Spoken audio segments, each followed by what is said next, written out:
Why energy now? Energy is the key driver for everything that's happening, not only in the US economy, but in the world economy as well. And I think that investors and people are increasingly going to feel the need for energy. Well, energy is kind of like this invisible thread that basically connects our daily lives. So energy is basically everything. So if for economies to grow and new economies to emerge, you need a lot of energy. So I've been investing in the energy sector for 30 years, and we've seen significant changes in the energy sector, as you can imagine, over the last 30 years. But right now, I think the energy sector is probably in the best place ever from an investment perspective. What has changed? Well, there's been significant change in the capital discipline. So these companies now are generating a lot of free cash flow. But more importantly, the energy sector has really shaped the entire world going forward, because the U.S. has become the largest energy producer in the world. The U.S. has become the largest energy exporter in the world. Yeah, this is where there's been significant change. So energy has become a sector that everybody comes to for free cash flow. If you want free cash flow, if you want high dividends, if you want growth in income, you come to the energy sector, because there's been really a big redefinition of the energy sector and an improvement in the capital discipline of the companies. And that's really changed the way that investors are starting to look at the sector going forward. And what happened was pre-COVID, we had a situation where most of these companies, they were overspending from a cash flow perspective. They were outspending their cash flow that they were earning. And as a result of that, they had to hit the equity capital markets or the debt capital markets to fund those CapEx programs, which worked until it didn't. And when the equity markets seized up and closed, they had no ability to really fund this growth. And so they made hard decisions. And those hard decisions were to, and many times, cut the distributions or dividend payments to the investors. That was not well received, obviously. And as we went through that period, what happened in COVID, and there were not a lot of good things that came out of it, but one good thing that did come out of it from our company's perspective is that the CapEx basically cut in half. So what that allowed the companies to do was to now in turn take that excess cash flow, because the cash flow didn't really change. It was always still very consistent and very steady. So what the companies did is they took that excess cash flow that was previously going to CapEx, they paid down debt, they started buying back stock. So all of a sudden now they have free cash flow. And from 2020, really the end of 2020, all the way through now, we've had a time period where we've got substantial free cash flow. The companies are generating a lot of it, and they're using it appropriately in terms of reallocating or allocating it to the investor. And what that's meant is increasingly that capital allocation is more shareholder friendly. It's going toward lower leverage, it's going to higher dividends, and it's going to share buybacks. Companies have been really opportunistic about buying back their shares in recent history. I'd say now's the moment for energy, because we're at all-time highs for demand, and as we look forward, the outlook for demand growth has never been stronger. On top of that, energy companies have changed a lot of the bad behaviors from the past in terms of really reining in their capital spending and focusing on shareholder returns, and shareholders have been rewarded for that.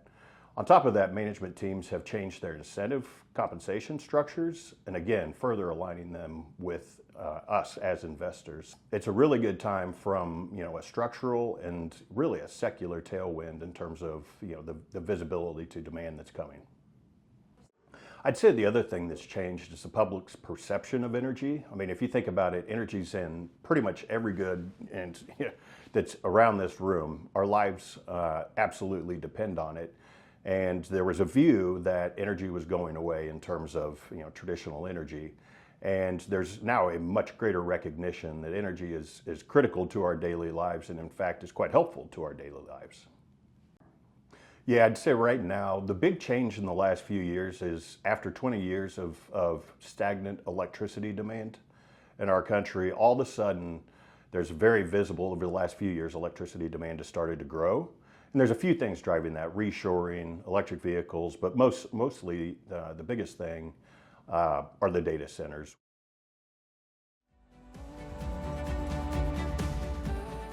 And then the other thing that has changed, maybe just in the past, just call it 18 months, is artificial intelligence and the need to build out data centers. And it's becoming increasingly apparent that the data centers are very power hungry. And for the first time, really as it relates to energy in the past 2 decades, we're actually having load growth for electricity. Historically, we always used more electricity, but there were efficiencies that offset that. But now we're actually seeing increases in electricity demand for as far as the eye can see. Because energy is driving every key economic activity going forward. It is by far and away the key, not only the key driver, but the key bottleneck for everything that is transpiring not only in the U.S. but across the world.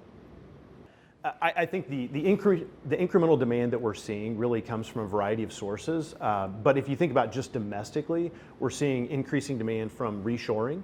We're seeing increasing demand from AI and data centers specifically. We're seeing increasing demand for LNG exports. And we're seeing increasing demand somewhat as well from EVs, or electric vehicles. But I think in total what you're seeing is an increase or projected increase in electricity demand. And as that rises, you're going to need something to meet that demand, new supply.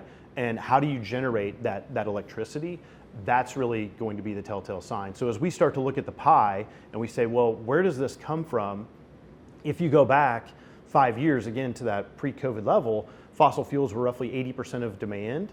Now we're producing more crude oil, more natural gas liquids, and fossil fuels are still 80% of demand in total in terms of what they're supplying. And as a result of that, renewables, again, while they have grown tremendously over this time period, number one, they're intermittent, so they're not always operating. But number two, even when they are operating, we have such higher energy demand that they're needed to help satisfy the growth in that demand. AI is probably the future of economy. It doesn't have to be the entire economy going forward. We think it's going to be very significant. But energy is going to play an even more crucial, vital role in the development of AI, because electricity is going to become the new oil. And how do you generate electricity? Well, you need some energy supply source. And at Tortoise, we think that natural gas and nuclear will be those future supply sources. And that's why, as we look forward, natural gas and nuclear, we are most excited about as far as the potential for growth. I think the investment case for energy over the last 3 to 5 years has changed quite dramatically. If you go back again to that COVID time period and you focus on what was happening, there was a huge push from an ESG perspective that changed the narrative around fossil fuels, to the extent where we had people who actually thought that we were going to be away or completely eliminating fossil fuels from an energy perspective in the next 5 to 10 years.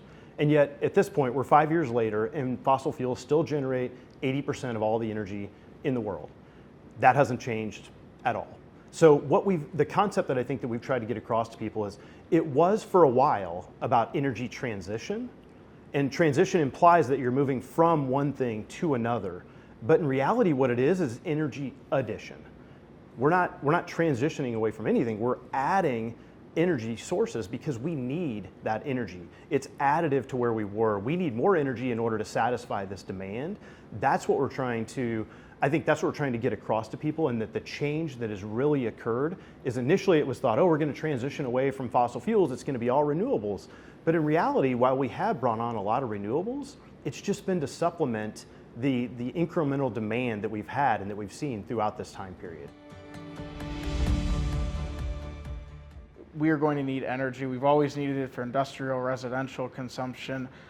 But today that's really increasing with data centers and the need for electrification. And so when you look at the biggest sectors today, they're completely reliant on AI and electrification and the need for more power from data centers. It's also a national security issue. We want to have the best AI out there, and it's an arms race, essentially. It's a new arms race where it used to be versus Cold War versus Russia. Now it's the AI race against China and who can develop the best artificial intelligence.